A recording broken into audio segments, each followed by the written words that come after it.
শেরপুর থেকে জামালপুর একটা মসজিদ উন্নয়নের কাজে আমরা এখন কথা বলবো এই মসজিদের সম্মানিত সভাপতি। আপনি বলেন কিছু। আমাদের এই মসজিদের গরিব এলাকা, একবারে গরিব এলাকা, অনেকের সহযোগিতায় আল্লাহ তাআলা এই ছাদপন্ত নেওয়ার তৌফিক দিছে। তা আপনারা এই ভিডিওটা যার চোখে নজর পড়বে আমাদের এই মসজিদের দিকে লক্ষ্য রাখবেন। সম্মানিত গাইস, মহল্লাবাসীর একটা আবদার হচ্ছে আপনি এই মসজিদের উন্নয়নের জন্য আপনাদের 10 জনের কাছে হাত বাড়াইছে। ভিডিওটা যার নজরে পড়ছে, দয়াশীল যারা আছেন সকলে একটু এই মসজিদের দিকে নজর রাখবেন।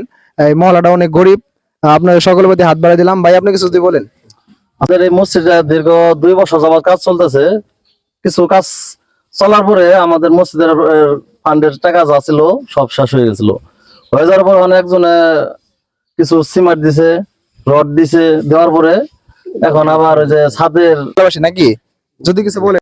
আপনারা আরো কিছু সাহায্য করবেন। সম্মানিত গাইস, সকলের একই প্রশ্ন। এই ভিডিওটা যাদের নজরে পড়ে আশা করি আপনারা সকলে একটু নজর রাখবেন এই মসজিদের দিকে। আর আমার আইডিতে আসলে মনিটেশন নাই, তবু আমাকে ভাইয়া দাওয়াত করছিল, আমার কাছে আবদার করছিল 10 বস্তা সিমেন্ট দেওয়ার জন্য। তবে আমার পক্ষ থেকে আমি এই যে আমার 7 বছরের সিমেন্টের টাকা আমার জন্য দোয়া রাখবেন এবং আমার আইডির জন্য দোয়া করবেন। সকলে যেন এই ভিডিওটা দেখে এবং আমাদের মসজিদের উন্নয়নের কাজ হয়। সহযোগিতা করার জন্য আপনাকে ধন্যবাদ সকলকে। আসসালামু আলাইকুম।